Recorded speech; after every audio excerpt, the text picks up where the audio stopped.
Linking your Discord and PlayStation accounts will allow you to share what PlayStation games you are playing by showing them in your status. As of now, this is the only feature of Discord available on PlayStation.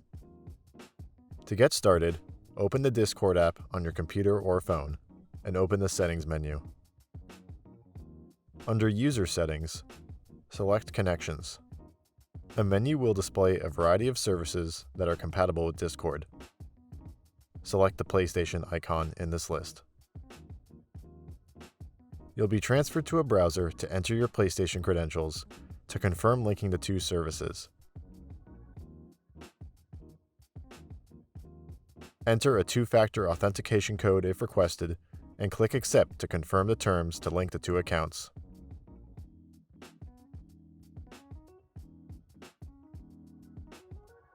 Now, whenever you launch a game on your PS4 or PS5, your Discord status should update to share it with your network.